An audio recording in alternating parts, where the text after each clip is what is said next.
சிறுகடிக்க ஆசை சரியில்லை. அடுத்த வர எபிசோட்ல அந்த வட்டி கொடுத்தவங்க இருந்துட்டு, ஏற்கனவே உங்க ஹஸ்பண்ட் வந்து சைன் போட்டு குடுத்துருக்காரு. அதுக்கு அடுத்ததா நீங்க இப்ப சைன் போட்டு குடுத்துருக்கீங்க. இந்த வீடும் உங்க ஹஸ்பண்ட் மேலேயும், உங்க மேலேயும் தான் இருக்கு. நாளை பின்ன பணம் குடுக்க லேட் ஆச்சுன்னா, கண்டிப்பா நாங்க இந்த வீட்ட என் பேருக்கு நான் மாத்திப்பேன். அப்படின்ற மாரி சொல்லிட்டு போயிடுறாங்க. இத கேட்டோனே முத்து இருந்துட்டு, நீங்க பண்றது ரொம்ப அநியாயம் அப்படின்ற மாரி சொல்றாங்க.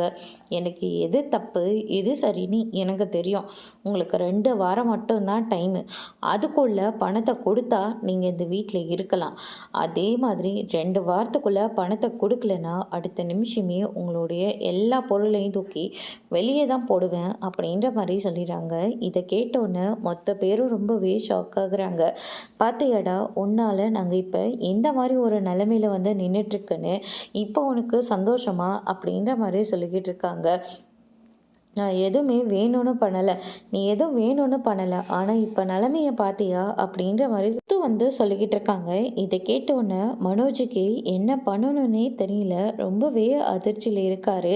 அதுக்கு அடுத்ததா இந்த பக்கம் நம்ம விஜயா இருந்துட்டு, எப்படியாவது நம்ப அந்த வீட்ட தான் பேருக்கு மாத்தியே ஆகணும் அப்படின்னு சொல்லிட்டு ஒரு பக்கம் பிளான் போட்டுக்கிட்டு இருக்காங்க. அதோட இன்னைக்கான ப்ரோமோ முடிச்சிருக்காங்க. இனி மொத்தம் அந்த வீட்ட எப்படி மீட்க போறாங்கன்றத வரப்போற எபிசோட்ல பார்க்கலாம். Thank you.